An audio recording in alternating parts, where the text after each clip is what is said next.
బయటకు వచ్చారు పార్టీ నుంచి. పార్టీ నుంచి బయటకు వస్తున్నప్పుడు నయీం ఎప్పుడైనా ఎదురుపడ్డా? ఇమేజ్లో హాస్పిటల్లో పనిచేసుకున్న క్రమంలో నేను బయటకు వస్తున్నా. ఇట్లా నా డ్యూటీ 2 o'clock అయిపోతుంది. వచ్చిన వల్ల ఆయన అప్పుడు ఓమిని బండి నడిపించారు. ఓమిని బండి ఉండే దగ్గర బండి అట్లా పెట్టారు వాళ్ళు. ఒక మనిషి నా దగ్గరకు వస్తున్నాడు. నాకు డౌట్ వస్తున్నాడు. వాళ్ళు చూసారు నాకు డౌట్. మాకు ఆల్రెడీ మాకు కోరేలంటే మాకు మొత్తం అన్నీ బాగా ఆలోచన ఉంటాయి ఎవడిందని. నేను వాళ్ళని చూసిన నాకు డౌట్ వస్తుంది. నా మడే వస్తున్నాడు. నేను పైకి వెళ్ళిపోయాను. మళ్ళీ లోపలికి వెళ్ళినా అంటే హాస్పిటల్ లోపల జరిగినా ఇంజనీర్ హాస్పిటల్ చూసుకుంటుంది. బయట జరిగితే మనకు సంబంధం ఉంటుంది హాస్పిటల్లో. లోపలికి వెళ్ళిపోయినా వాడు నన్నే ఫాలో అవుతున్నాడు.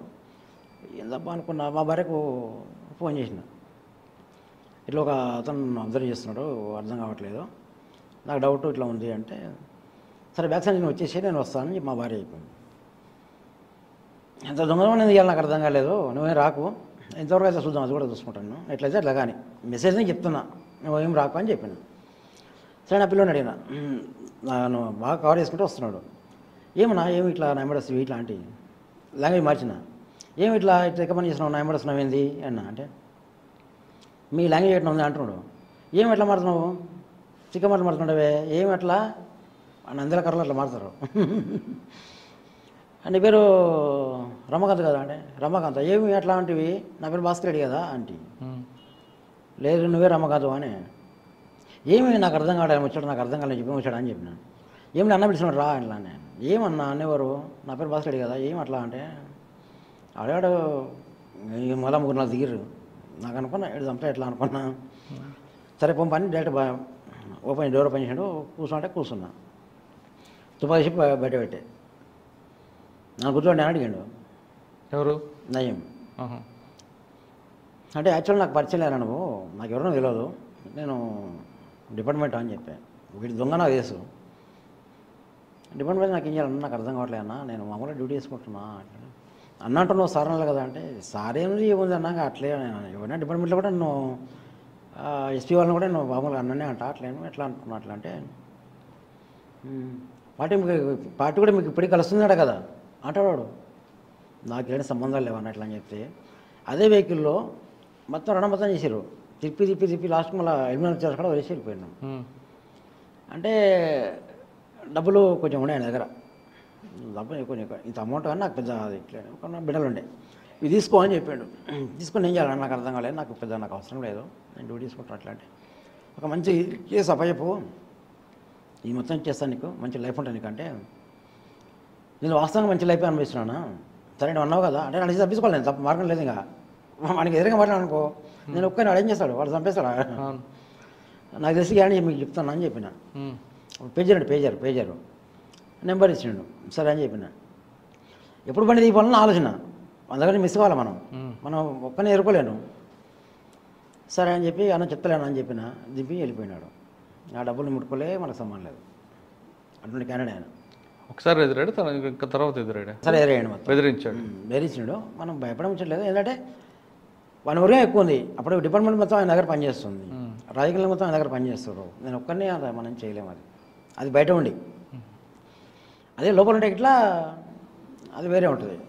కానీ బయట పోయినా మనం తప్పదు, అది పరిస్థితి అట్లా ఉండే పరిస్థితి. తర్వాత ఎప్పుడు కూడా పార్టీ నుంచి మీకు పిలుపు రాలేదా?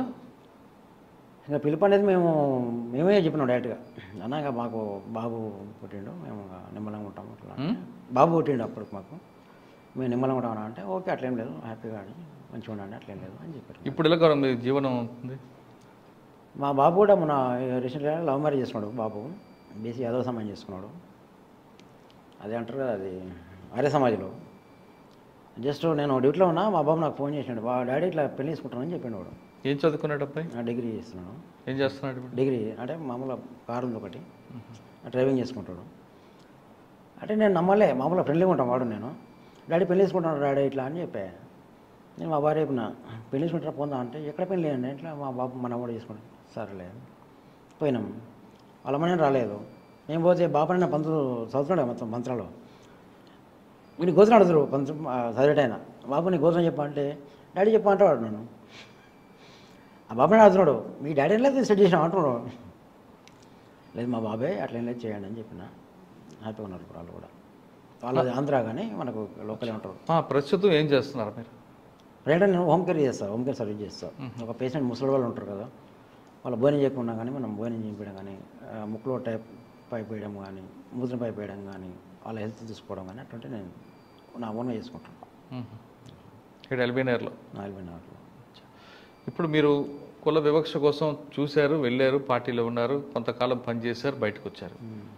మీ ఇంట్లో అన్ని మతాలు అన్ని కులాలు ఉన్నాయి. మీరు అవును, వాస్తవం. మతాలు లేవు, అన్ని కులాలు ఉన్నాయి. మతం ఒకటే ఉంటుంది. మతం ఒకటే, హిందూ అంతే. అంటే ముస్లిమ్స్ అవి లేవు. కానీ యాక్చువల్గా కులాలు మనం పెట్టుకున్నది మొత్తం మీరు కులాలను కూడా మేము వ్యతిరేకించి మేము అట్లా మొత్తం ప్లాన్ చేసుకున్నాం. అదే మొత్తం అందరూ కూడా మీ అబ్బాయితో సహా అందరూ కూడా అంత టోటల్ మాకు పెద్దక్క కానీ మా. కానీ ఇప్పుడున్న పరిస్థితుల్లో కులం పేరు మీద కొట్లాడి పెట్టుకోవడం, కులం పేరు మీద విడిపోవడాలు, కులాంతర వివాహం చేసుకున్నారని నామోషితో పిల్లని అబ్బాయిని అమ్మాయిని కలిపి హత్య చేయడాలు, అవును, లేదు కులాంతర వివాహానికి ఒప్పుకోలేదని చెప్పి ఆ అబ్బాయి అమ్మాయి ఆత్మహత్య చేసుకోవడాలు కనిపిస్తుంటాయి. అవును. అటువంటి భావన ఉన్న వాళ్ళకి మీరు ఇచ్చే మెసేజ్ ఏంటి ఫైనల్? యాక్చువల్గా కులం లేదు, మతం లేదు, మనిషి ఆ వ్యక్తి అమ్మాయిని పెళ్లి చేసుకున్నప్పుడు ఇద్దరు వచ్చి పని చేసుకోవాలా, మంచిగా బతకాలి. అదే ముచ్చట. కానీ కుల వీక్షకుడి అంటే హోదా కోసము వాళ్ళ కోసం చంపడము అటువంటివి నేను వ్యతిరేకిస్తాను.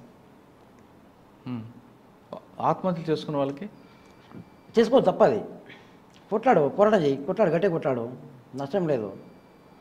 అంటే ఇక్కడ ఏంటంటే వాళ్ళకు ఆత్మహత్య చేసుకునే కారణాలు కూడా ఏంటంటే నాకు తెలిసిన వాళ్ళు చెప్తున్నా, సపోర్టింగ్ లేదు వాళ్ళకు. వాస్తవంగా సపోర్టింగ్ లేదు. ఇంకా డిపార్ట్మెంట్ కూడా అక్కడ సపోర్టింగ్ ఉండదు. ఎందుకంటే వాళ్ళ డాడీ ఎవరో ఫాదరో డిపార్ట్మెంట్ కూడా బాగా సపోర్టింగ్ ఉంటుంది. రాజకీయంగా ఒత్తిడి వాళ్ళకు ఉంటుంది. అలా కాకుండా రాజకీయంగా కూడా వాళ్ళకి సపోర్ట్ చేయాలి, మద్దతు ఇవ్వాలి, వాళ్ళకు ఒక మంచి రూట్ చేయించాలి. వాళ్ళ చదువుకు సంబంధించి, స్టడీకి సంబంధించి చిన్న జాబ్ ప్రైవేట్గానో ఏదో ఒక జాబ్ కల్పించి వాళ్ళు మంచి బతనే లైఫ్ ఇవ్వాలి వాళ్ళకు. అది నేను కోరుకుంటున్నాను.